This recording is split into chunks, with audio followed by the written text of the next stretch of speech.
उसके बदले में कल जो संडे है, संडे को मैं क्लास लूंगा। कल वैसे संडे ही है, सही बोल रहा हूं ऐसे तो, ठीक है। तो कल मैं संडे को क्लास लूंगा। कितने बजे लूंगा ये आपको नोटिफिकेशन सुबह पहुंच जाएगा, ठीक है। वैसे कोशिश करूंगा शाम को ही क्लास लूं, शाम को क्लास लूंगा 6 बजे से, रेडी रहिएगा आप, ठीक है। तो जो पिछले दिनों 3 दिन का गैप हुआ है उसकी भरपाई के लिए मैं कल संडे को क्लास लूंगा और कल चैप्टर फिनिश कर दूंगा पूरा, ये भी याद रखना। कल चैप्टर फिनिश हो जाएगा, मंडे को हम लोग ऑब्जेक्टिव क्लास करेंगे। दिमाग में बात छप गई क्या? सभी को good evening, good evening, good evening सभी को, गुड इवनिंग भाई, गुड इवनिंग। सभी प्यारे बच्चे आ चुके हैं क्या? क्या मेरी आवाज सभी को आ रही है बहुत अच्छे तरीके से? मैं दिखाई दे रहा हूं, दिखाई दे रहा हूं? Yes sir, yes sir. तो पहले क्लास को टेलीग्राम कर दो, व्हाट्सएप कर दो, कॉल कर दो, जिसको जिसको करना हो कर दो। जो दोस्त अभी नहीं आए हैं उनको बुला लो क्लास के अंदर कि विशाल सर आ चुके हैं और क्लास चालू हो चुका है प्यारे बच्चों। तो क्लास का एंजॉय करते हैं, क्या कहते हो?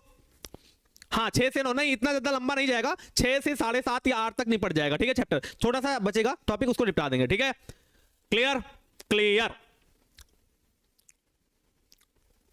चलो फिर शुरुआत करते हैं क्लास की।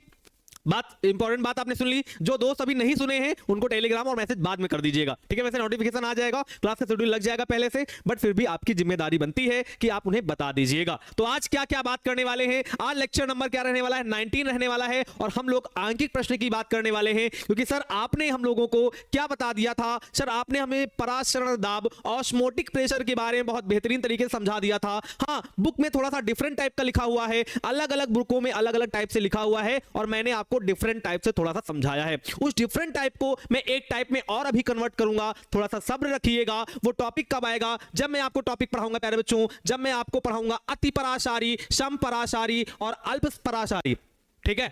इनके बारे में बताऊंगा तो जरूर आपको पहले से सूचना दे दूंगा कि क्या मैं बताने जा रहा हूं, कहां पर मैं संबंध बताने जा रहा हूं। दिमाग में बात अच्छे से समझ में आएगी, घबराना नहीं है, परेशान नहीं होना है। तो क्या पिछली बात क्या सभी को समझ में आ गई थी? क्या पिछले लेक्चर की बात कर लो मुझसे, क्या पिछले लेक्चर में सभी बातें आपको क्लियर समझ में आ गई थी क्या? एक बार यस सर या नो सर बता दो, बोलो।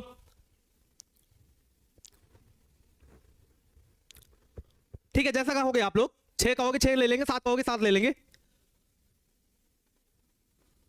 बर्कले हार्टले पराशरण दाब जो विधि है मैं आपको दोबारा उसको समझा दूंगा, आप उसके लिए परेशान मत होइए, ठीक है। मैंने आपसे कल पढ़ाते हुए भी वादा किया था और बताते हुए भी वादा किया था कि मैं आपको एक बार फिर से अभी रिवीजन कराऊंगा। जब मैं वन शॉट लाऊंगा या पर्सनल इसको बताऊंगा, इसके लिए परेशान नहीं होना है, इसको बताऊंगा। और एक विद्युत रसायन चैप्टर है, वहां पर सेल वेल पढ़ाने हैं मुझे, वहां भी पर्सनल इन टॉपिक को मैं समझाऊंगा, ओके ठीक है।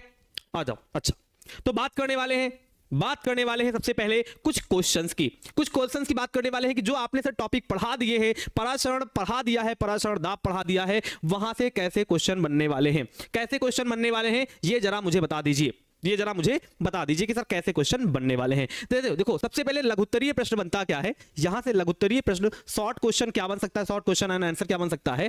पराशरणी दाब को परिभाषित करें। जो आप जानते हो कि पराशरण दाब क्या होता है सर? अधिक सांद्रता विलयन की ओर लगाया गया बाह्य दाब, इसके द्वारा पराशरण की प्रक्रिया रोकी जा सकती है। या कह सकते हो पराशरण की प्रक्रिया को रोकने के लिए अधिक सांद्रता विलयन की ओर लगाया गया बाह्य दाब ही पराशरण दाब कहलाता है। क्यों पराशरणी दाब आज अपसामान्य हो जाता है? अपसामान्य का मतलब क्या होता है सर? घटता बढ़ता क्या है, बदल क्यों जाता है? इसके बारे में मैं आपको इसका आंसर मैं आपको पास कर दूंगा, चिंता मत करिए। जब आपको नोट्स आएगा, जब आपको नोट्स दिया जाएगा, तो वहां पर जब मैं आपको शॉर्ट क्वेश्चंस या लॉन्ग क्वेश्चंस दूंगा तो इनके आंसर भी आपको मैं लिख कर दूंगा प्यारे बच्चों, ठीक है। इनके सभी के आंसर मैं आपको लिख कर दूंगा, बट आप कैसे लिख सकते हो इसके बारे में जरूर आप चर्चा करोगे, ठीक है।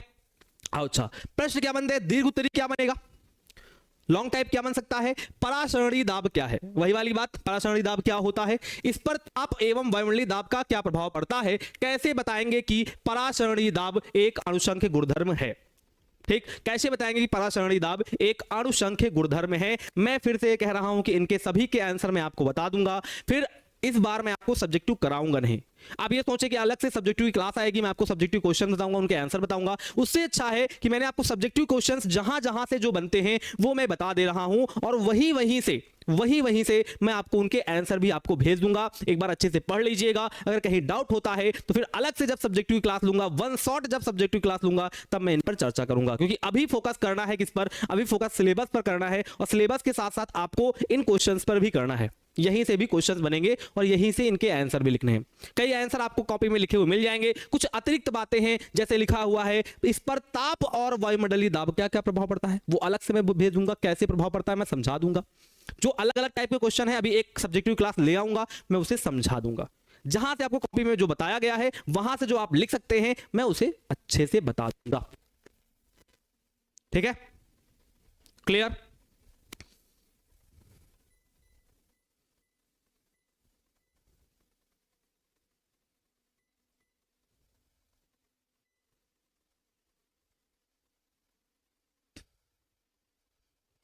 ठीक है, ठीक, आ जाओ जरा क्वेश्चन पर आ जाओ। देखो, सब्जेक्टिव क्वेश्चन के लिए आपको परेशान नहीं होना है। मैं क्या फायदा दे रहा हूं, मैं भी एक सब्जेक्टिव क्लास ले आऊंगा। जो जो सब्जेक्टिव आपके अलग टाइप के हैं, लगता है कि ऐसा कोई भी टॉपिक, ऐसा कोई भी सिचुएशन हमारी कॉपी में नहीं लिखा हुआ है, मैं आपको पर्सनली लिख के बता दूंगा या समझा दूंगा। अगर होता ऐसा है कि सर अभी भी फंस रहा है, अभी भी टॉपिक फंस रहा है, तो जितने भी मैंने आपको सब्जेक्टिव बताए हैं सबके आपको आंसर के साथ साथ मैं आपको भेज दूंगा नोट्स के साथ। जब आपको हैंड रिटन नोट्स मिलेगा, पहला चैप्टर का आपको हैंड रिटन नोट्स आया होगा, देखा होगा आपने, उसके नीचे सब्जेक्टिव क्वेश्चन भी मैंने दे दिए हैं और उसके आंसर भी दे दिए हैं। तो ऐसे ही मैं आपको भेज दूंगा। ओके, चलो आ जाओ। टाइम चेंज करने की अगर बात है तो इसके लिए ऑफिस में संपर्क करें। अब क्लास के दौरान कोई भी कमेंट नहीं करेगा, ठीक है? ज्यादा करोगे मैं वहां देखूंगा नहीं। रितेश जी आ जाए, आओ। लिखा हुआ है सुक्रोज के 1 लीटर विलियन में, बहुत ध्यान समझ जाओ और एकदम कॉपी पेन निकाल के बैठ जाओ। अब सिर्फ केवल ध्यान होना चाहिए कैलकुलेशन पर। अच्छे सवाल हैं, इसके साथ साथ बहुत अच्छे अच्छे सवाल भी और हैं, मगर अभी जब सिलेबस चल रहा है तो सिलेबस के साथ साथ कुछ सवालों की बात जिक्र करेंगे। 5-5 सवाल देख लेते हैं, ठीक है? इसके बाद अलग से जब सिलेबस खत्म हो जाएगा तो न्यूमेरिकल की अलग सीरीज लेकर आएंगे, ऑब्जेक्टिव की अलग लेकर आएंगे, सब्जेक्टिव की अलग लेकर आएंगे प्यारे बच्चों, ठीक है? आ जाओ जरा। लिखा हुआ है सुक्रोज के, तो आपने कहा, आपने सीधे कह दिया सर दिया है हमारा सुक्रोज। क्या दिया है? सुक्रोज दिया है। और सुक्रोज का फार्मूला क्या होता है सर? C12H22, C12H22 और O11 होता है। ये हमारा बी हो गया। क्या हो गया? बी हो गया, सुक्रोज हो गया। लिखा है 1 लीटर के जलीय विलयन में, इसका मतलब क्या है सर? वॉल्यूम ऑफ सॉल्यूशन जो दिया गया है हमारा 1 लीटर का दिया गया है। मतलब क्या है सर? क्या लिखा है कि सर 1 लीटर का विलियन है, मतलब सॉल्यूशन जो है उसका जो आयतन दिया है 1 लीटर का दिया गया है। अच्छा सर, आगे बढ़ जाइए। 3.42 ग्राम सुक्रोज घुला है, मतलब जो वेट है सुक्रोज का मतलब बी की बात कर रहा हूं, जो वेट है सुक्रोज का, जो बी का वेट दिया गया है वो 3.42 ग्राम दिया गया है प्यारे बच्चों। अच्छा, अगर इसका मोलर वेट निकाल लिया जाए, मतलब बी का मतलब सुक्रोज का मोलर वेट निकाल दिया जाए तो सर 12 बरहिम 144 होता है, क्योंकि 12 लोग किसके हैं सर? 12 लोग किसके हैं? कार्बन के, प्लस 22 लोग किसके हैं? हाइड्रोजन के, प्लस 11 लोग किसके हैं? ऑक्सीजन के। और इसका अगर हम सॉल्यूशन निकालेंगे तो आएगा सर 342 ग्राम पर मोल। क्या आएगा सर? 342 ग्राम पर मोल आ जाएगा, ठीक है? ये आ जाएगा मोलर वेट ऑफ बी, मतलब बी का मोलर वेट आ जाएगा। आगे क्या दिया है? 300 केल्विन पर, मतलब सर टेम्परेचर हमारा दिया गया है 300 केल्विन। 300 केल्विन पर विलयन का परासरण दाब, मतलब सर पाई निकालना है। क्या निकालना है? पाई निकालना है। निकालिए। हाँ बिल्कुल याद करना पड़ेगा।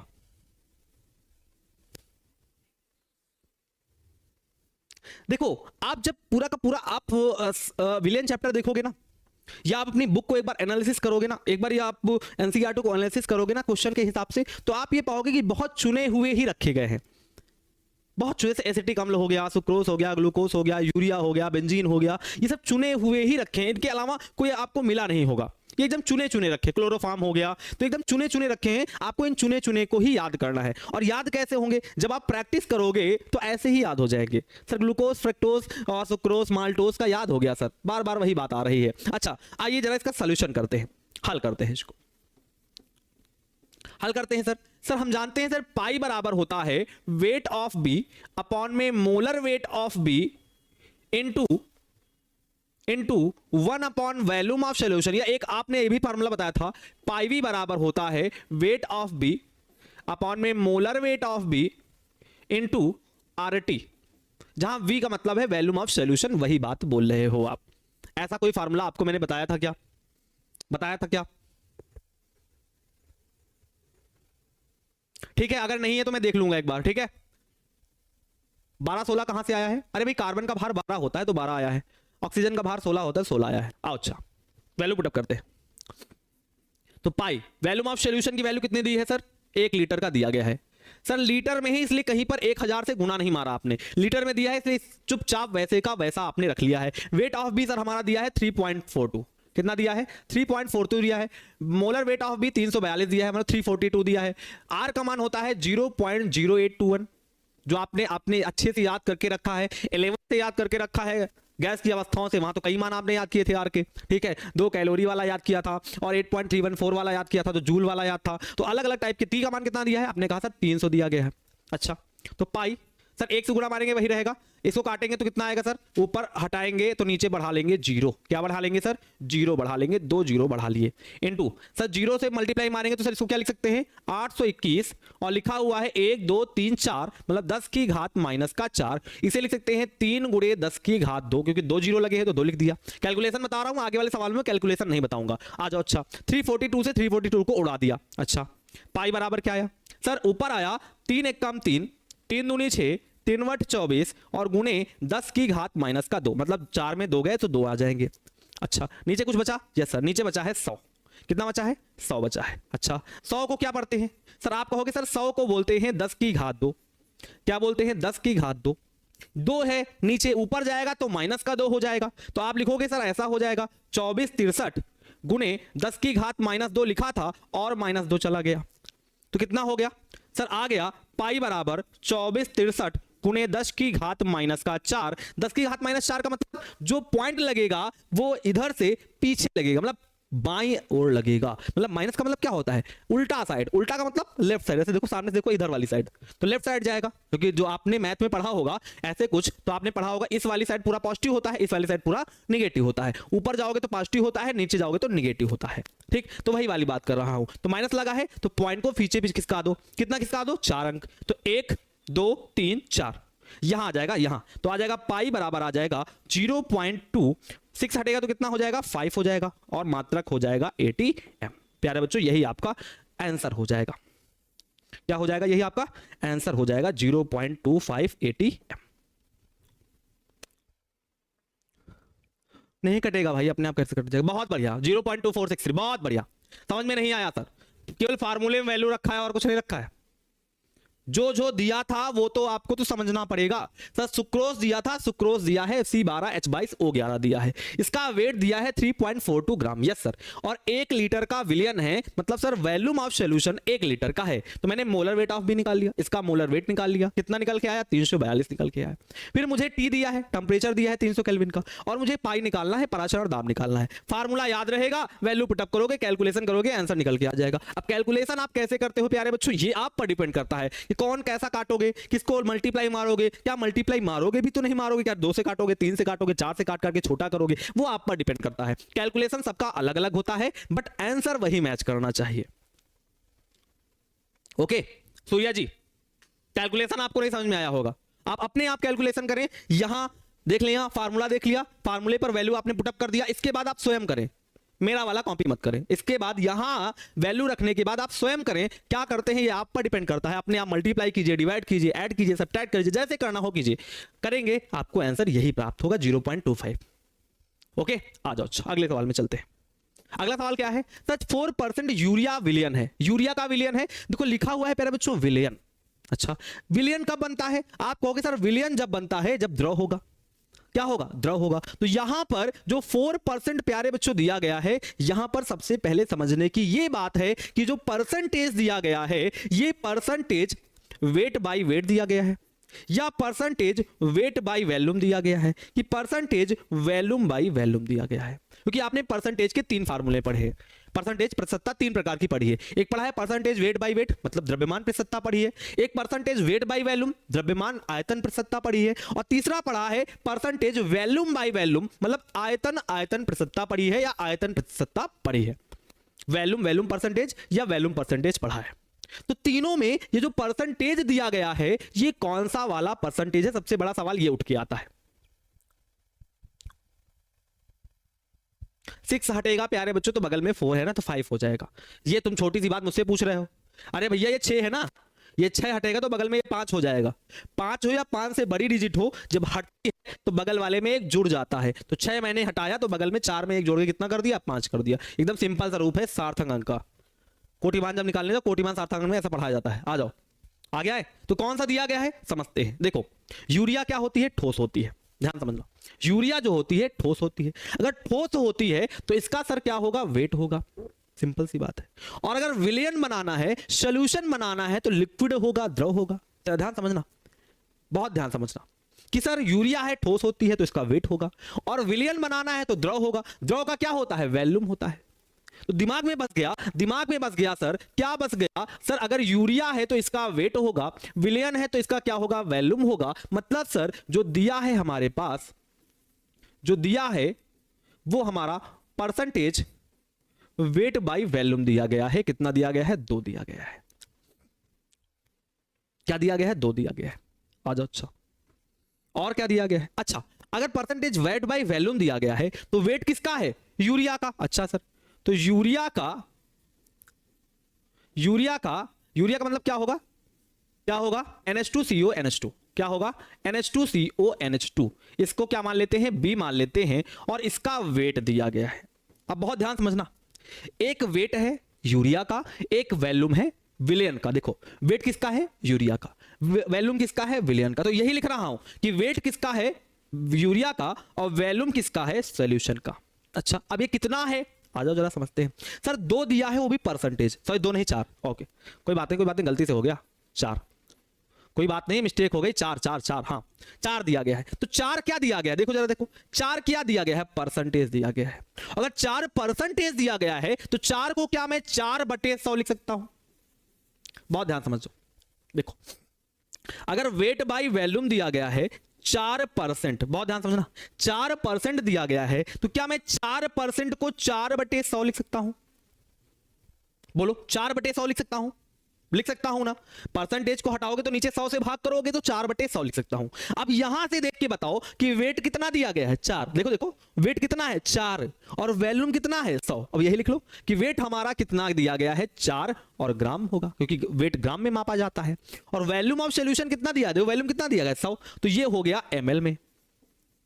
अब कहोगे सर लीटर में लिखिए, ml में क्यों लिख रहे हो। अरे भैया, ग्राम वाली छोटी यूनिट है तो लीटर वाली भी छोटी यूनिट लेंगे ना, तो लीटर थोड़ा ना लेंगे, मिलीलीटर लेंगे। अगर वेट हम छोटा यूनिट ले रहे हैं, ग्राम वाला ले रहे हैं, तो हम फिर वैल्यूम भी छोटा वाला यूनिट लेंगे, ml वाला वैल्यूम लेंगे। ठीक है, तो आ जाएगा वैल्यूम ऑफ सॉल्यूशन 100 ml का आ जाएगा। क्या इतनी बात समझ में आ गई। वो 1/25 की बात ना जाओ, मैं सीधे सीधे बता रहा हूं। ठीक है, सीधे सीधे, हाँ 1/25 भी लिख सकते हो, 1 ग्राम और 25 ml हो जाएगा, वो भी लिख सकते हो, मगर मैं सिंपल लिख सकता हूं अभी। अच्छा, और क्या दिया गया है, एक कार्बनिक यौगिक A के 12% विलयन के समपरासारी है। अच्छा, ये तो आगे का सवाल है, मगर तभी मैं अभी यहीं पर बता दे रहा हूं। समपरासारी का मतलब होता है समान परासरण दाब वाले। क्या कहा मैंने, समपरासारी का मतलब होता है समान परासरण दाब वाले। तो ये B की बात हो गई, इतनी बात B की हो गई। अच्छा, और किसकी बात कह रहे हैं, अच्छा और दिया है, और कुछ भी दिया है, दिया है, क्या दिया है, दिया है A है, A कोई A है, मुझे नहीं पता कोई A है, ये नहीं पता क्या है, वो A है, कोई A है, A का 12% है। अच्छा, वैसे वाली बात, तो वेट ऑफ B क्या हो जाएगा, पहले ये लिख लो, परसेंटेज वेट बाई वैल्यूम कितना दिया गया है, 12 दिया गया है। तो बताओ वेट ऑफ B कितना हो जाएगा, वेट ऑफ B कितना हो जाएगा, weight of A, sorry A का है ना, A का है ना, तो वेट ऑफ A कितना हो जाएगा। अब सीधे सीधे बता दो, 12% का मतलब क्या होता है सर, 12% का मतलब 12/100 होगा। तो मतलब वेट ऑफ ए हमारा 12 ग्राम का हो जाएगा, और वैल्यूम ऑफ सॉल्यूशन हमारा हो जाएगा 100 ml का। क्या हो जाएगा, 100 ml का हो जाएगा। सीधे सीधे बात समझो कि सर 12% मतलब 12/100, 12/100 का मतलब, यहां देखो 12/100 का मतलब 12 है वेट और वैल्यूम है हमारा 100 का, तो हो गया 12 ग्राम और वैल्यूम हो गया 100 ml का। अच्छा, लिखा है यौगिक ए का आणविक द्रव्यमान निकालना है। मतलब क्या है सर, मतलब क्या है सर, यहां पर हमें मोलर वेट ऑफ ए निकालना है, मोलर वेट ऑफ ए निकालना है। क्या दिखाई दे रहा है सभी को, मोलर वेट ऑफ ए निकालना है, मतलब ए का आणविक द्रव्यमान, मतलब ए का मोलर वेट निकालना है। अच्छा ठीक है सर, आ जाओ। एक बात तो जरा बताओ, क्या हमें बी का मोलर वेट पता है क्या,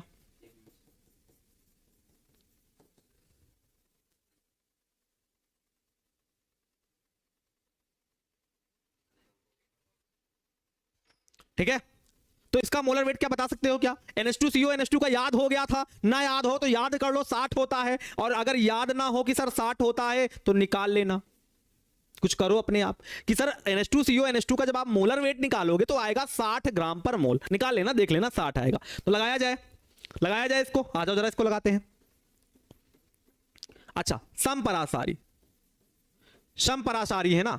अभी पढ़ाऊंगा, आगे वाला टॉपिक यही है, यही वाला पढ़ाना है ना, समपरासारी। समपरासारी है मतलब दोनों के परासरण दाब समान होंगे। अच्छा, मतलब सर जो पहले का परासरण दाब होगा वही दूसरे का परासरण दाब होगा। मतलब जो हमारे बी यूरिया वाले विलयन का परासरण दाब होगा वही हमारे ए वाले विलयन का परासरण दाब होगा। समपरासारी विलयन वे विलयन होते हैं जिनके परासरण दाब समान होते हैं। मतलब ऐसे दो विलयन जिनके परासरण दाब समान हो समपरासारी विलयन कहलाते हैं। तो मैंने कह दिया जो पहले वाले का परासरण दाब होगा वही दूसरे वाले का परासरण दाब होगा। अब फार्मूला यूज कर लेते हैं। आ जाओ, फार्मूला यूज कर लेते हैं। इसका फार्मूला क्या बनेगा? आपको सर इसका फार्मूला बनेगा weight of B upon molar weight of B.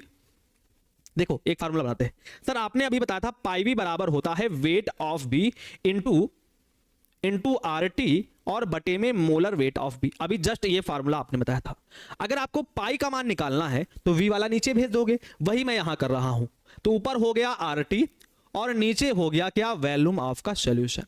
क्या हो गया? Volume of solution. ये पहले वाले की बात हो गई। दूसरे वाले के लिए क्या बोलोगे sir? Wait of A into RT बटे में molar weight of A into volume of solution. क्या बात समझ में आ गई क्या? देखो कुछ बच्चे हमारे आंसर निकाल के बैठ गए। सही है। अब देखो आरटी से आरटी उड़ गया, वॉल्यूम ऑफ सॉल्यूशन से वॉल्यूम ऑफ सॉल्यूशन मत उड़ाना, लुक जाओ, अलग अलग वॉल्यूम होगा शायद। वेट ऑफ बी कितना दिया गया है सर? वेट ऑफ बी हमारा 4 है। मोलर वेट ऑफ बी कितना है? 60। वॉल्यूम ऑफ सॉल्यूशन कितने का है? 100 ml का है। अब ml में होते हैं तो आप कहोगे सर 1000 से गुना मारते हैं। ये भी देख लो सर, ml में होता है तो 1000 से गुना मारते हैं। अच्छा, ये भी याद कर लिया कि ml में होता है तो 1000 से गुना मारते हैं, 1000 से 1000 कट गया। ये भी याद हो गया। गलत नहीं करना है कहीं। ml में दिया है 1000 से गुना मारते हैं तो लीटर में चला जाता है, तो 1000 से गुना मार लिया। अच्छा, इधर क्या है? Weight of A. Weight of A शायद हमारा कितना दिया है? 12। कितना दिया गया है? 12। मोलर वेट ऑफ ए हमको निकालना है सर, और इधर वॉल्यूम ऑफ सॉल्यूशन हमारा 100 ml का है। 100 से 100 हमारे बुला दिया। मोलर वेट ऑफ ए को यहां बुला लो तो हो जाएगा 4 इंटू मोलर वेट ऑफ ए। 60 को उधर भेज दो, 60 को उधर भेज दो तो 12 गुणे 60 हो जाएगा। कितना हो जाएगा? 12 गुणे 60 हो जाएगा। तो मोलर वेट ऑफ ए कितना आ जाएगा? आप कहोगे सर 4 से काटेंगे, 4 तियां 12, 36 18, 180 ग्राम पर मोल। बिल्कुल सही जवाब दे रहे हो भाई, जितने बच्चे दे रहे थे जवाब 180 बिल्कुल सही जवाब है। आरटी क्या होता है? अरे भैया आर होता है गैस नियतांक और टी होता है टेम्परेचर, परमताप। क्या पूछ रहे हो भाई आशीष जी? तुम कहां थे क्लास में? क्लास में नहीं थे क्या? आर है गैस नियतांक जो यहां विलयन स्थिरांक के बराबर होता है। सही है, बिल्कुल सही। आगे सवाल में चले,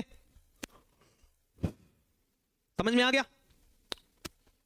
आ गया ना ये वाली बात कि अगर समपरासारी होंगे तो दोनों के परासरण दाब क्या होंगे? समान होंगे। फार्मूला लगा लिया, इसका फार्मूला, इसका फार्मूला, फार्मूले में रखा, काटते गए जो कट रहा था। अब बहुत बच्चे क्या करेंगे? वॉल्यूम ऑफ सॉल्यूशन से वॉल्यूम ऑफ सॉल्यूशन काट देंगे। नहीं, ये यूरिया का विलयन है और ये ए का विलयन है, तो अलग अलग विलयन है। अलग अलग विलयन है तो अलग अलग उनके आयतन हो सकते हैं, इसलिए आप वॉल्यूम से वॉल्यूम नहीं काटोगे। आर जो है वो फिक्स है, टेम्परेचर जो है वो फिक्स होगा, क्योंकि परासरण दाब, देखो याद करो, जब परासरण दाब निकालते हैं तो ताप स्थिर होता है, ताप नहीं बदलना चाहिए। हाँ 1260 को काट सकते हो ना भैया, 60 वाला इधर जाएगा गुना मारेगा, तो कैसे काट दोगे 1260 को? कुछ भी, 60 वाला इधर भाग में है ना तो उधर जाएगा गुना करेगा, गुना करेगा तो गुना मारो, काटो नहीं। आओ 4 देखो इधर गुना में है, उधर जाएगा तो भाग करेगा, भाग करेगा तो मैंने भाग कर दिया, डायरेक्टली भाग कर दिया। ओके आओ अगले सवाल में आओ। कुछ सवाल मैं आपको बताने वाला नहीं हूं। अब ये वाला सवाल देखो, मैं केवल दिख रहा हूं, दिया क्या है आप सॉल्यूशन करोगे। दिया है, पढ़ो, जो कठिन सवाल है मैं आपको बता दूंगा। दिया क्या है? एक पदार्थ का 10 ग्राम है, कोई पदार्थ है, कोई मुझे पदार्थ है, मुझे नहीं पता है, कोई पदार्थ है 10 ग्राम का है, तो मैंने कह दिया वो पदार्थ बी है जिसका वेट हमारा 10 ग्राम का दिया गया है और 250 ml विलियन में है, 250 ml विलियन में है, जितना पता हो उतना लिखते जाओ। 300 केल्विन पर निकालना है, टेम्परेचर हमारा 300 केल्विन है, 300 केल्विन में है। विलियन का परासरण दाब दिया गया है, पाई दिया गया है, हमारा दिया गया है 600 mm। अच्छा सर फंस गए सर, 600 mm दिया गया है और जो पराशरण दाब का मान जो इकाई होती है, याद करो कि जो पराशरण दाब की इकाई होती है वो हमेशा ATM में रहती है। किस में रहती है? ATM में रहती है। अब ATM में रहती है तो इसको ATM में कन्वर्ट करना पड़ेगा। अच्छा ATM में कन्वर्ट करना पड़ेगा तो आप जानते हो सर कि सर जो एक ATM में देखो मैं साइड में निकाल के दिखाऊं कि सर एक ATM में 760 mm होते हैं। सही वाली बात है। तो 1 mm में 1/760 ATM हो जाएंगे। बिल्कुल सही वाली बात है कि सर 1 mm में 1/760 ATM हो जाएंगे। तो बताओ कितने mm है? यहाँ 600 mm है। तो 600 mm में कितने हो जाएंगे? तो आप कहोगे सर 600 mm में हो जाएंगे 600/760 ATM।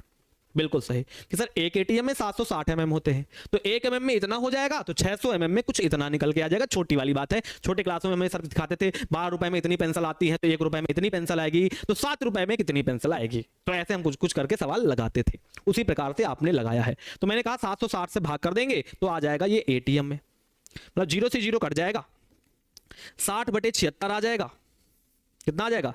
60/76 आ जाएगा। मतलब सर काटेंगे तो 12 छंग 72, 12 से तो कटेगा नहीं, 12 पंजे 60, 2 से काट लेते हैं, 2 तेई 6 और 2 छाग 2 तेई 6, 2 8 16 और काट लेते हैं 15 कितना हो जाएगा? 19 आ जाएगा। तो आ जाएगा 15 पाई का जो मान आ जाएगा वो आ जाएगा 15/19 ATM आ जाएगा। इतना यहां पर सॉल्व कर लिया। तो पदार्थ का आणविक द्रव्यमान निकालना है, मोलर वेट ऑफ बी आपको निकालना है। मैं आपके लिए छोड़ दे रहा हूं, ये आप कैलकुलेशन करोगे। केमिस्ट्री जिसको कम समझ में आता है उसके लिए काम है वो केवल सुने बात को। जितना सुनोगे उतनी आएगी, कम सुनोगे कम आएगी। अपनी ज्यादा झोंकोगे तो झोंकते रहो। मैं तो सीधे ही कहता हूं, तुम अपना दिमाग लगा रहे हो लगाते रहो, सुनोगे बात को कि कह क्या रहा हूं, तब कह रहा हूं तो उसी वक्त रिप्लाई मत। सर नहीं समझ में आया, अरे रुको तो, ये तो छोटी सी बात है, ये तो सिखाई जाती है बच्चों को, तो ये तो छोटी सी बात है, 4 5 6 में सिखाई जाती है। तो उसी प्रकार से मैंने MM को ATM में कन्वर्ट कर लिया। जो कट रहा था काट के छोटा कर लिया। क्या पता है बताओ? जो दिया है वही तो लिख रहा हूं। वैसे को आंसर निकाल 1.2462। अरे भैया गजब, आंसर बताना, कैलकुलेशन मत बताना। आओ तो इसको सवाल को आप लगाओगे, ठीक है? सोल्यूशन आप करोगे, ठीक है? मैं सोल्यूशन नहीं बताऊंगा, सोल्यूशन बताऊंगा नहीं, सोल्यूशन बताऊंगा नहीं, आप करोगे सोल्यूशन इसका, कत्ता ही नहीं बताऊंगा। कैलकुलेशन करो और आंसर बताओ।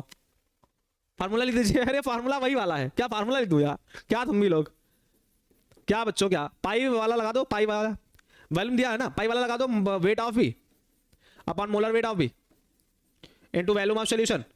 अगर वॉल्यूम ऑफ सॉल्यूशन किस में दिया गया है? देखो ml में दिया गया है। ये तो छोटी बात पीछे पढ़ के आ रहे हो। जब मैंने मोलरता, नॉर्मलता, फॉर्मलता, मोलरता पढ़ाई थी वहां बताया था कि अगर ml में दिया हो तो 1000 से गुना मार दो, लीटर में चला जाएगा। तो आप कहोगे सर यहाँ 1000 से गुना मार देंगे और इनटू RT तो है ही, ये लो लगा लो फार्मूला, इसमें वैल्यू पुटअप कर देना, आंसर आ जाएगा। तो सॉल्यूशन आप इसका कर लेना, आंसर बताना, ठीक है? कोई कह रहा है आदर्श नाम का बच्चा कह रहा है सर हमको कैलकुलेटर नहीं आता। बच्चा फिर उसको सीखना पड़ेगा, तुमको सीखना पड़ेगा, समझ गए? नहीं आएगा तो मैं कल क्लास में बताऊंगा, ठीक है? नहीं आएगा तो मैं बताऊंगा कैलकुलेशन कैसे करते हैं, ठीक है? वैसे देख सकते हो एक बार कैसे करते हैं, ठीक है? आ जाओ इसका, देखो थोड़ा सा टफेस्ट नहीं है, सरल है। आ जाओ इसको निकालते, आ जाओ। दिया है वही वाली बात है, बार बार नहीं समझेंगे, ठीक है? विलियन दिया गया समझ जाना। देखो 273 केल्विन है, मतलब टेम्परेचर है हमारा 273। बहुत तेज नहीं भाग रहा हूं कि हड़बड़ाहट में भाग रहा हूं। आप सोचो सर बहुत जल्दी जल्दी बता रहे हैं, अरे नहीं ऐसा नहीं है कुछ भी। मैं बोल रहा हूं 273 केल्विन, देखते ही हमारा टेम्परेचर दिया गया है। 3% यूरिया विलियन, वही वाली बात, यूरिया का वेट होगा, विलियन का वॉल्यूम होगा। यूरिया क्योंकि सॉलिड होती है। अच्छा इसका मतलब सर क्या दिया गया है? अगर यूरिया को अगर आप B मानते हैं, जिसका नाम है NH2CO NH2, वही CO NH2 वाली मानते हैं, तो हम जानते हैं सर इसका वेट जो होगा वो 3 ग्राम हो जाएगा, जबकि वॉल्यूम का सॉल्यूशन लिख देते हैं। अगर परसेंटेज वेट बाय वॉल्यूम दिया गया है 3, तो हमारा जो वेट ऑफ बी होगा वो हमारा 3 ग्राम हो जाएगा और जो वॉल्यूम ऑफ सॉल्यूशन होगा वो हमारा 100 ml का हो जाएगा। अभी पीछे बहुत अच्छे तरीके से इसको समझाया है मैंने, बहुत बेहतरीन तरीके से समझाया। 3% दिया गया है, मतलब 3/100 दिया गया है। 3/100 का मतलब 3 वेट हो जाएगा और बटे 100 हमारा वॉल्यूम हो जाएगा। वेट का मात्रा ग्राम में होगा तो वॉल्यूम का मात्रा मिलीलीटर में होगा। अच्छा और क्या है? NH2CO NH2 दिया गया है, मतलब सर इसका मोलर वेट ऑफ बी जो हमारा आता है 60 ग्राम पर मोल आता है। ठीक, इतना आता है भैया। ये सिद्धांत कौन है भाई, कौन है ये सिद्धांत, बोलो ये है कौन? ये जो भी मैं बता रहा हूं सबका आंसर उड़ा के रख रहा है, क्या बात है? पेपर लीक हो गया क्या? हाँ 100 ml कहां से आया? अरे अभी बेटा पता पीछे बताया तो था, वेट बाई वॉल्यूम है ना 3% है ना, तो 3% को देखो देखो वेट बाई वॉल्यूम दिया गया है 3%, 3% का मतलब 3/100, ये तो बात है ना। वेट बाई वॉल्यूम दिया है 3% मतलब 3/100, तो वेट कितना हो गया 3, तो वॉल्यूम कितना हो गया 100। देख लो ना, वेट कितना हो गया 3, तो वॉल्यूम कितना हो गया 100, तुलना करके देख लो ना।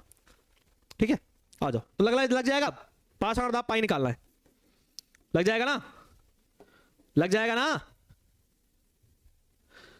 टेस्ट, ये चैप्टर खत्म होते ही टेस्ट होगा, जैसे ही चैप्टर खत्म होगा पहले चैप्टर का टेस्ट होगा, सबसे पहले ऑब्जेक्टिव का, रेडी रहिएगा बिल्कुल, सीट बेल्ट बांध के, वो भी संडे को लेंगे, जो भी टेस्ट होगा संडे को होगा, ये भी दिमाग में बैठा के रखना, संडे को छुट्टी फिर नहीं होगी,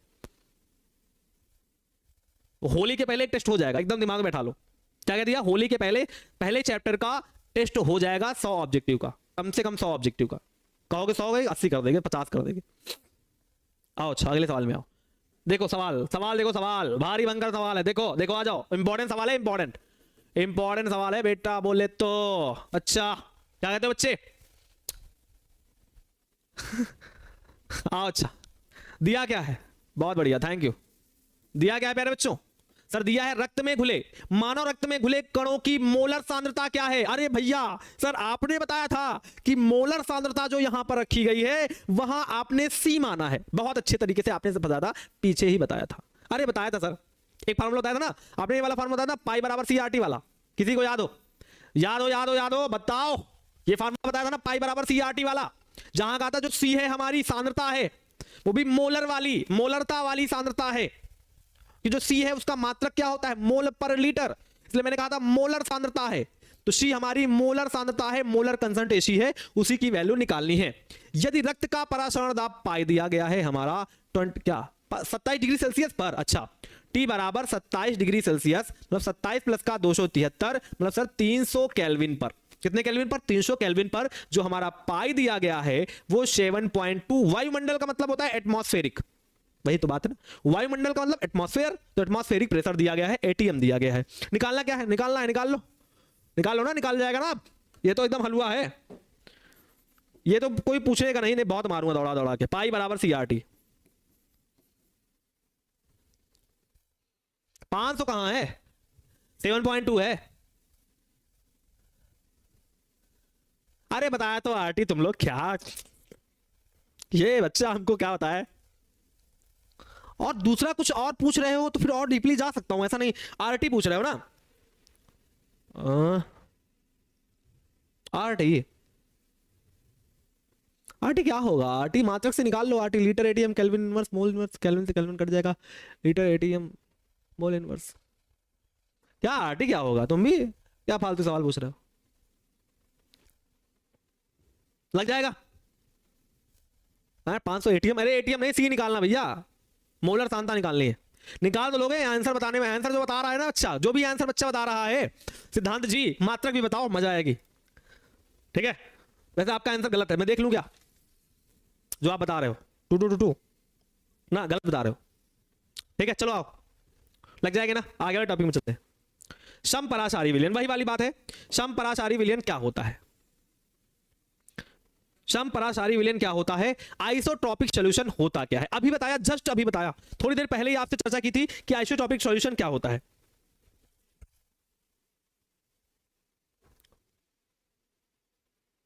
लिखा तो सूत्र, आओ क्या होता है, लिखोगे ऐसे दो विलयन जिनके परासरण दाब समान होते हैं, जिनके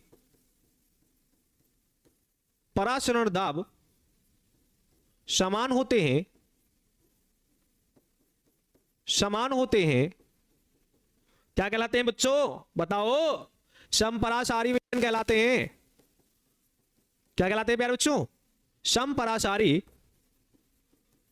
विलयन आइसोट्रॉपिक सॉल्यूशन कहलाते हैं, समपरासारी विलयन कहलाते हैं।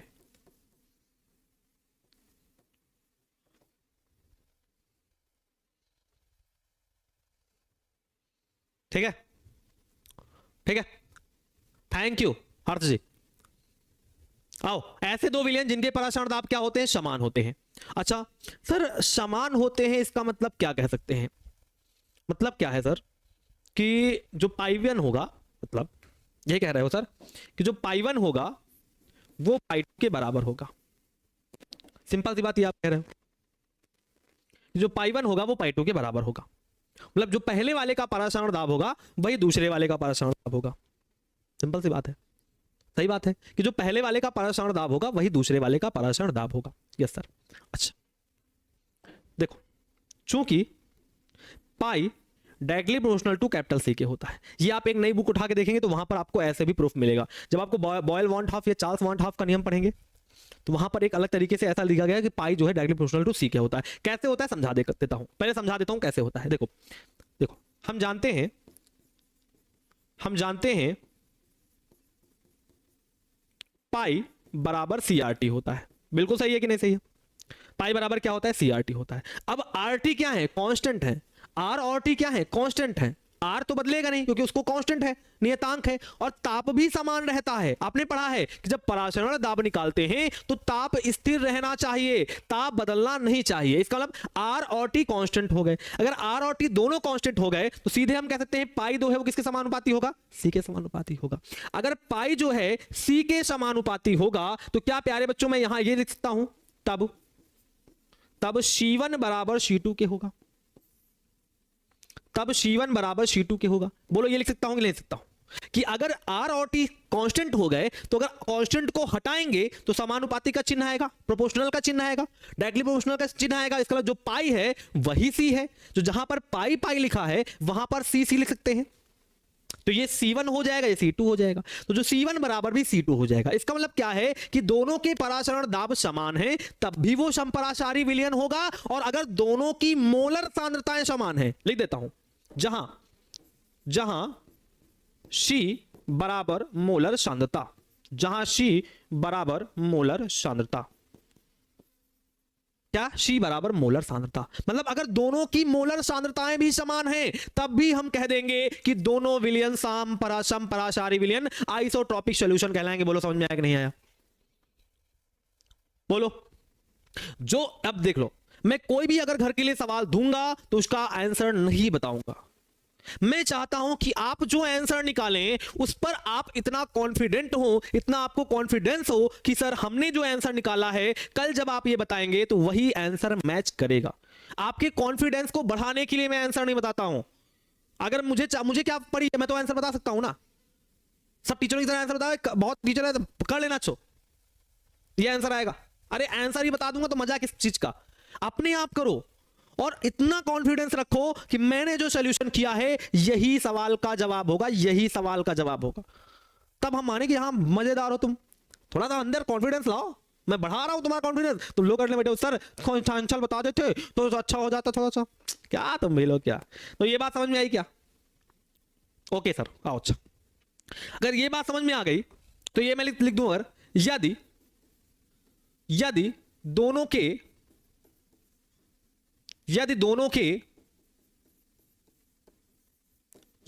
के आयतन समान हो,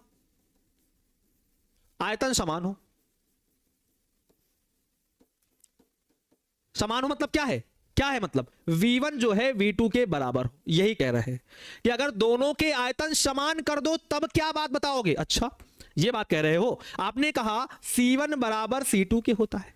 अच्छा क्या कहा आपने? कहा सर C1 बराबर किसके होता है? आपने कहा C1 बराबर C2 के होता है। अच्छा C का मतलब क्या होता है? N/V होता है। यही तो बात है सर।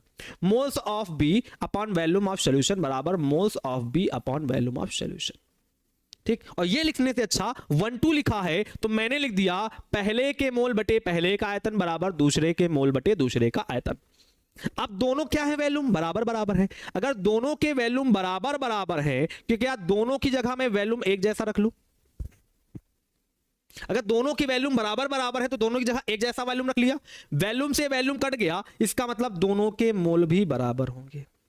3 बातें मैंने आपको बता दी। अगर कोई बताए तो बताना, मुझे जरूर बताना। आप ना बता देना उसको, मैं कह रहा हूं आप जरूर मुझे बताना। ठीक है, आप मुझे जरूर बताना।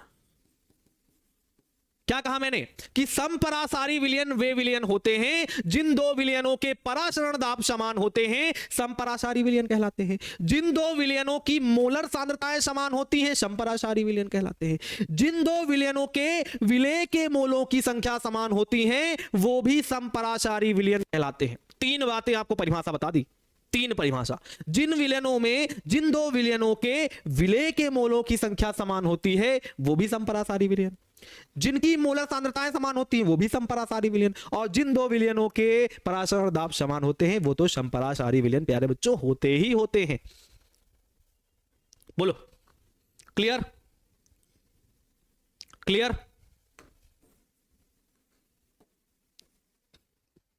V2 होगा, हाँ शिवम कुमार जी, बिल्कुल सही, सही है। चलिए बात करें आगे, बात करें आगे। चलो अब बात करते हैं अति परासारी और अल्प परासारी की। अब बात कर लेते हैं अति परासारी और अल्प परासारी की। बहुत ध्यान समझना, देखो क्या कह रहा हूं, बात क्या कह रहा हूं। अति परासारी मतलब देखो इसका नाम समझो, अति मतलब ज्यादा, अल्प मतलब होता है कम। ये तो बात समझते हो कि अति का मतलब होता है ज्यादा, कहना अति कर दिए हो तुम, बहुत ज्यादा हद पार कर दिए हो। तो अति का मतलब ज्यादा और अल्प का मतलब कम। हाइपरटोनिक और होता है दूसरा हाइपोटोनिक। हाइपर और हाइपो, कहना हाइपर हो गए हो, देखो लिखा हुआ हाइपर, हाइपर हो गए हो तुम, इतना ज्यादा हाइपर होते हैं क्या? तो हाइपर का मतलब ज्यादा, हाइपो का मतलब कम। तो वही बात मैं लिखने जा रहा हूं, ध्यान समझना, लिखना ऐसे दो विलयन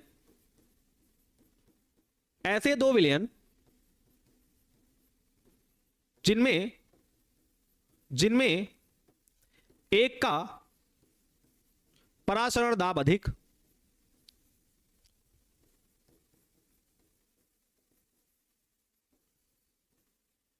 उसे ऐसे, तो ऐसे विलयन जिसमें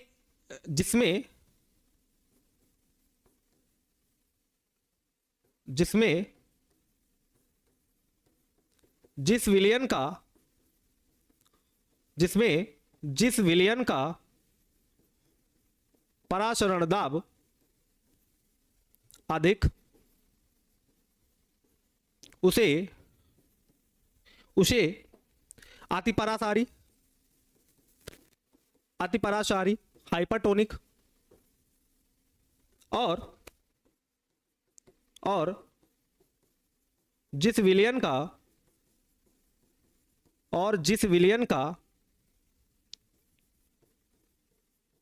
परासरण दाब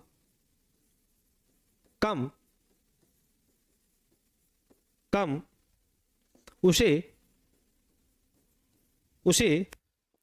अल्प परासारी विलयन कहते हैं। अल्प परासारी विलयन कहते हैं। क्या ये भी बात समझानी पड़ेगी क्या? ये बताओ मुझे, मैं तो लिख रहा हूं, तुम्हारी तरफ देख भी नहीं रहा हूं, बताओ, बतानी पड़ेगी, समझानी पड़ेगी क्या? मैंने कहा दो विलयन लिए आपने, और फिगर समझ लेते हैं। आ जाओ जरा,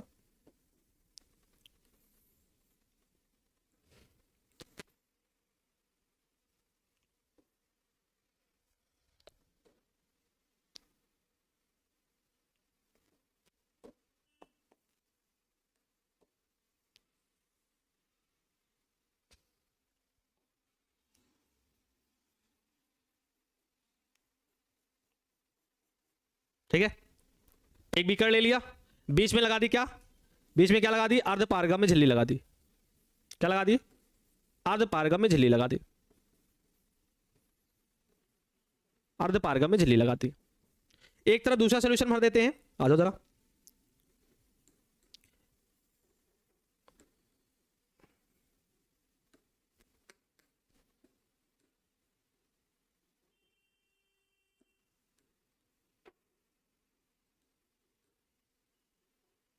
एक तरफ दूसरा सॉल्यूशन भर दे, क्या हो रहा है यार?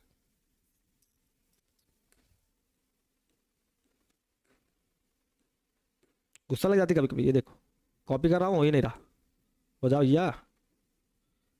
देखो एक तरफ दूसरा सोल्यूशन भर रहा हूं, पता नहीं कौन सा है, मगर दूसरा सोल्यूशन भर रहा हूं, दूसरे का सोल्यूशन मैं भर रहा हूं। कोई बात नहीं, आपकी तरफ नहीं देख रहा हूं मैं, कोई बात नहीं, गुस्सा करो, ठीक है। एक तरफ दूसरे का सोल्यूशन भर दिया और एक तरफ किसी दूसरे का सोल्यूशन भर दिया। मान लो इसका भर देता हूं, एक तरफ किसी दूसरे का सोल्यूशन भर दिया और एक तरफ किसी दूसरे का सोल्यूशन भर दे रहा हूं, ठीक है।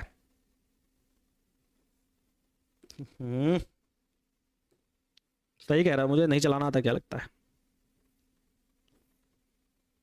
चला रहा हूं, मगर कभी कभी ये देखो पूरा का पूरा उठ के चलाया, ये देखो अलग अलग सोल्यूशन भर दिया, ठीक है।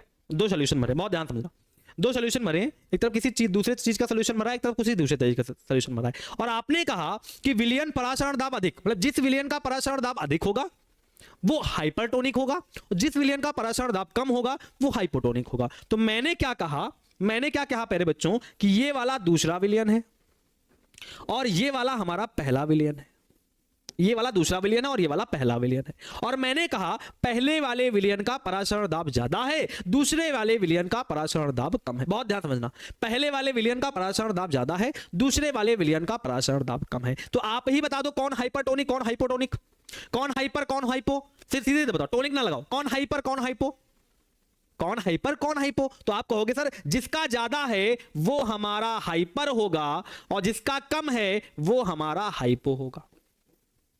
समझ में आई बात कि सर दो विलयन भर लिए, बीच में अर्ध पारगम्य झिल्ली लगा दी, एक तरफ दूसरे का सॉल्यूशन भर दिया, एक तरफ किसी दूसरे का सॉल्यूशन भर दिया। और मैंने कहा जो ग्रीन कलर वाला है, ग्रीन कलर वाला जो सॉल्यूशन है इसका जो परासरण दाब है वो ज्यादा है और जो ऑरेंज वाला है उसका परासरण दाब कम है।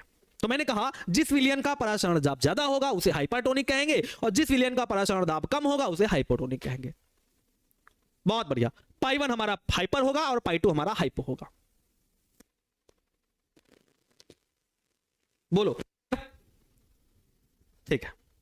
कुछ पॉइंट है, पॉइंट देख लो, लिखा हुआ है किशमिश को जल में डालने पर वह फूल जाती है। बहुत सही बात, एकदम सही बात है कि जब हम किशमिश लेते हैं उसे हम जल में डाल देते हैं वो फूल जाती है। बहुत ध्यान से, किशमिश को अगर जल में डाल दिया जाए तो वो फूल जाती है। क्यों फूल जाती है देखो जरा, क्योंकि परासरण की प्रक्रिया द्वारा जल के अणु कोशिका झिल्ली को पार करके अंदर चले जाते हैं। मतलब क्या हुआ कि जो जल में जब हमने किसको डाला, किशमिश को डाला, किशमिश को लिया जल में डाला, तो जल के अणु क्या किए, किशमिश की जो अर्ध पारगम्य झिल्ली होती है उसको पार करके उसके अंदर चले गए। जब जल के अणु अंदर जाएंगे तो किशमिश जाएगी फुल, क्योंकि जल जा रहा है ना, पानी अंदर जा रहा है तो उसके साइज को बढ़ा देगा, तो किशमिश फूल जाती है। अच्छा, अगर किशमिश फूल जाती है तो ये बता दो सर, ये भी बता दो, अभी यहां तो कुछ बताया नहीं, ये बता दो कि यहां परासरण की प्रक्रिया हो किस ओर रही है। पाई 1 क्या है, ज्यादा, और पाई 2 क्या है, कम। तो परासरण की प्रक्रिया किस ओर से किस ओर हो रही है, ये तो बता दो, ये तो बता ही दो कौन किधर से परासरण की प्रक्रिया होगी। अच्छा सर, इसका परासरण दाब ज्यादा है, इसके अंदर जल ज्यादा गया, इसके अंदर जल कम गया है। इसका मतलब सर इसके अंदर जल कम है ना और इसके अंदर जल ज्यादा है। अरे भैया पाई 1 ज्यादा है तो विलयन का क्या है, सांद्रता ज्यादा। ध्यान समझना, थोड़ा उल्टा समझ में आएगा, इसका क्या है, ज्यादा। अब ऐसे समझ सकते हो सर, परासरण दाब से ये समझते हैं कि सर कौन ज्यादा होगा कौन कम होगा। तो एक बात याद है सर, एक बात याद है कि जब पाई जो होता है, एक बात तो याद है कि जब परासरण दाब लगाते हैं तो वो विपरीत की ओर लगाते हैं, विपरीत की ओर, ज्यादा सांद्रता की ओर लगाते हैं। इसका मतलब सर इधर सांद्रता ज्यादा है और इधर भी सांद्रता है, मतलब इधर ज्यादा दाब लगा है मतलब इसकी सांद्रता ज्यादा है और इधर कम दाब लगा है मतलब इसकी सांद्रता कम है। इसकी सांद्रता क्या है, कम। बहुत ध्यान समझ लो, पहले ये भी समझ लो कि हाइपर वाले की सांद्रता क्या है, ज्यादा। यहां देखो साइड में देखो, हाइपर वाले की जो कंसंट्रेसी है वो ज्यादा है और जबकि हाइपो वाले की कंसंट्रेसी क्या है, हाइपो वाले की कंसंट्रेसी क्या है, कम है। ये भी बात पता है। अभी पता है सर पाई जो है, पाई 1 बराबर अगर पाई 2 होता है तो C1 बराबर C2 होता है, तो पाई को आप C भी लिख सकते हैं। तो हाइपो की कंसंट्रेसी ज्यादा, हाइपो की कंसंट्रेसी कम होती है। तो एक बात दिमाग में आ गई सर, आपने कहा था जब परासरण की प्रक्रिया होती है तो विलायक के अणु क्या करते हैं, कम सांद्रता से अधिक सांद्रता की ओर जाते हैं। तो हम ये बात यहां लिख सकते हैं कि जो परासरण की प्रक्रिया होगी वो हाइपो से कहां होगी, हाइपर। ये है परासरण प्रक्रिया, परासरण क्रिया। ये भी पॉइंट आपको याद रखना है, परासरण क्रिया। याद रखना है, बहुत आराम समझो कि सर इसका पाई है तो पाई डायरेक्टली प्रोपोर्शनल टू किसके होता है, सी के होता है। तो C1 हो गया C2 हो गया, तो हाइपर मतलब C1 की ज्यादा C2 की कम।